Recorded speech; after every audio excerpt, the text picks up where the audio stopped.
Lecture 9-2, Enthalpy and Calorimetry. Just to remind you, work is not a state function. However, work can be related to a state function by holding pressure constant, called pressure volume work. The formula is work equals negative 101.325 times pressure times the change in volume. The factor 101.325 converts atmosphere liters into units of energy, joules. Pressure volume work calculations. A sample of nitrogen gas expands from 1.6 liters to 5.4 liters at constant temperature. What is the work done in joules if the gas expands A against a vacuum and B against a constant pressure of 3.7 atmospheres? The change in volume is V final minus V initial. The change in volume is thus 5.4 liters minus 1.6 liters, which is 3.8 liters. The work done against a vacuum, where pressure equals 0, is negative 101.325 times 3.8 liters times 0 atmospheres, which equals 0 joules. For part B, the work is equal to negative 101.325 times 3.8 liters times 3.7 atmospheres, which equals negative 1,430 joules. At constant pressure, heat and work both become transformed into state functions. As previously noted, work becomes pressure volume work. Heat becomes a function called enthalpy, H, and Q equals delta H. With delta U equals Q plus W, substitution of the state functions at constant pressure, delta U equals delta H minus P delta V. Rearrangement gives delta H, change in enthalpy equals delta U, change in internal energy, plus P times delta V, pressure volume work. At constant volume, there is no pressure volume work. As a result, heat, Q, is equal to the change in internal energy, delta U, and it is also equal to the change in enthalpy, delta H. This situation is not easy to achieve in the laboratory.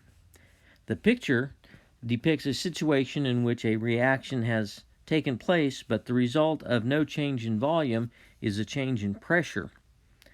Thus, the change in internal energy would not equal the change in enthalpy because the heat exchange would not occur at constant pressure.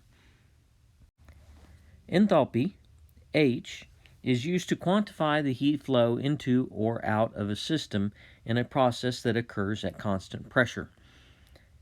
In a chemical reaction, the change in enthalpy equals the enthalpy of the products, the final state, minus the enthalpy of the reactants, the initial state. When the enthalpy of the products is greater than the enthalpy of the reactants, then the change in enthalpy is positive. Thus, energy is going into the chemical system,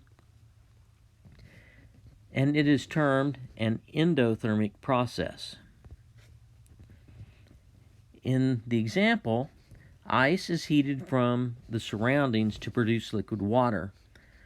Water in the liquid state has a higher energy state than water as ice. Thus, this is an endothermic process. When a chemical process releases heat, the enthalpy of the products is less than the enthalpy of the reactants. The change in enthalpy is negative. Thus, the energy is leaving the chemical system and it is termed an exothermic process. In the example, the enthalpy of the products, carbon dioxide and water, is less than the enthalpy of the reactants, methane and oxygen. This process is known to give off 890.4 kilojoules per mole, and it is an exothermic process. There are several important things to note about thermochemical equations. First, the stoichiometric coefficients always refer to the number of moles of a substance. For example, the melting of 1 mole of ice to water has a change of enthalpy of 6.01 kilojoules. Second, if you reverse a reaction, the sign of the change in enthalpy changes. When water is cooled to ice, the change in enthalpy is negative 6.01 kilojoules. Third, if you multiply both sides of the equation by a factor n, then the change in enthalpy must change by the same factor of n. When the number of moles of ice melting to water is doubled, the amount of energy involved doubles. The change in enthalpy is 2 times 6.01 kilojoules, or 12.02 kilojoules. Fourth, the physical state of all reactants and products must be specified in thermochemical equations. Each change of state has a different enthalpy associated with it. The solid to liquid change of state takes less energy than the liquid to gas change of state. For example, the change of water from ice to the liquid state has a change of enthalpy of 6.01 kilojoules, whereas the change of water from the liquid state to steam, the gaseous state, requires an enthalpy change of 44.0 kilojoules. How much heat is evolved when 266 grams of white phosphorus, P4, burn in air, oxygen, O2?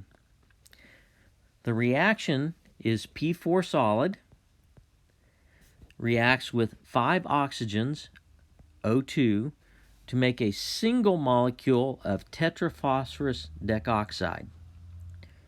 The change in enthalpy is negative 3013 kilojoules. Because the change in enthalpy is negative, this is an exothermic process. To determine the amount of energy produced by 266 grams of P4, the mass must be converted to moles by dividing by the molar mass. Then the number of moles must be multiplied by the energy per mole, which is negative 3013 kilojoules per mole of P4. The answer is negative 6,470 kilojoules. A comparison of the change in enthalpy and the change in internal energy. Since the change in internal energy, delta U, equals the change in enthalpy, delta H, minus pressure times the change in volume, P delta V, the difference between the change in enthalpy and the change in internal energy will result from some change in volume. What we will discover is that it takes a significant change in volume at constant pressure for there to be a significant difference between the change in enthalpy and the change in internal energy. In the example, sodium reacts with water to form sodium hydroxide and hydrogen gas. At 25 degrees Celsius, 1 mole of hydrogen gas has a volume of 24.5 liters at 1 atmosphere of pressure.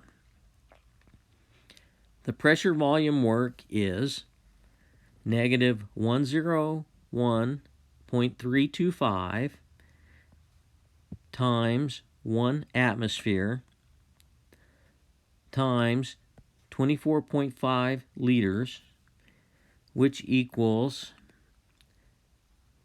negative 2.5 kilojoules. When added to the change in enthalpy, the change in internal energy is found to be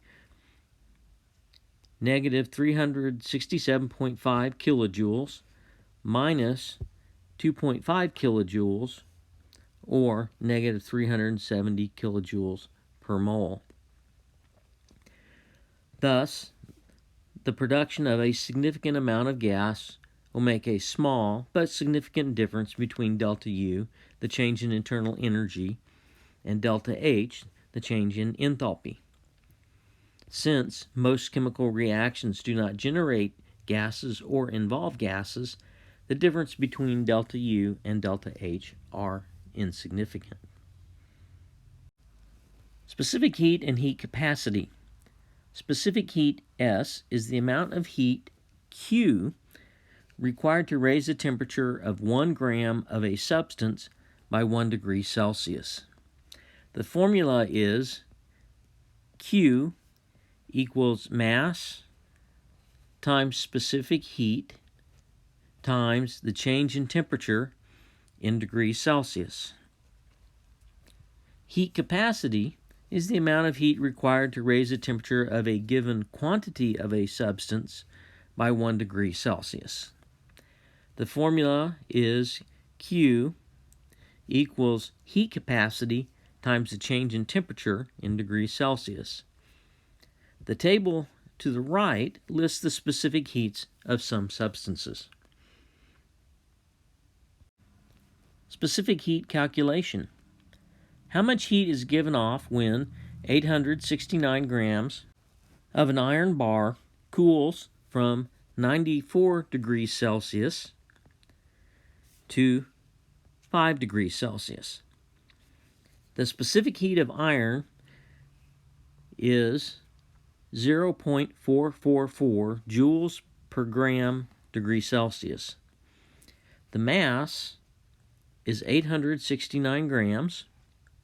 The change in temperature is 5 minus 94 degrees Celsius, which equals negative 89 degrees Celsius. Thus, the heat given off is 869 grams times 0.444 joules per gram degree Celsius times negative 89 degrees Celsius, which equals negative 34,000 joules. Constant volume calorimetry. In constant volume calorimetry, the heat of the system can be divided into 3 parts: the heat of the water, the heat of the bomb, and the heat of the reaction. Constant volume calorimetry is set up to be an isolated system, thus the heat of the system equals 0. This leads us to the ability to determine the heat of the reaction by knowing the heat of the water and the heat of the bomb. The heat of the water is determined by using mass times the specific heat of water times the change in temperature of the water. The heat of the bomb is determined by finding the heat capacity of the bomb and multiplying by the change in temperature. The heat capacity of the bomb is usually determined using a standardized reaction. Thus, the heat of the reaction equals the sum of the mass of the water times the specific heat of the water plus the heat capacity of the bomb times the change in temperature. Note that at constant volume, the enthalpy change of the reaction is not exactly equal to the heat of the reaction, but in most cases it is close. Constant pressure calorimetry. The setup for the heat of the reaction is the same as was presented in constant volume calorimetry.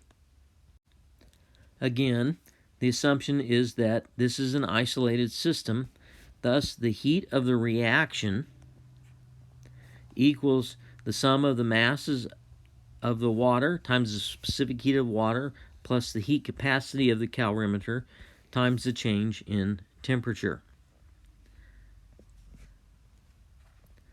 At constant pressure, the enthalpy change of the reaction equals the heat of the reaction. Many of the heats of reaction have specific names. For example, the reaction of acid plus base to make a salt and water is called the heat of neutralization or the enthalpy of neutralization. When water is split into a proton and a hydroxide ion, the heat of reaction is called the heat of ionization or the enthalpy of ionization. The heat of neutralization and the heat of ionization come from opposite processes. Thus, their enthalpies have the same magnitude of 56.2 kilojoules per mole, but they are of opposite signs. When ice melts, it is called the heat of fusion or the enthalpy of fusion. To freeze water, it takes the same magnitude of energy, but of the opposite sign. The heat of vaporization or the enthalpy of vaporization represents the process of liquid water becoming gaseous water. Since it is a greater change in state at the molecular level, it has a larger magnitude than ice becoming liquid water. The reverse process has the same magnitude, but is the opposite sign.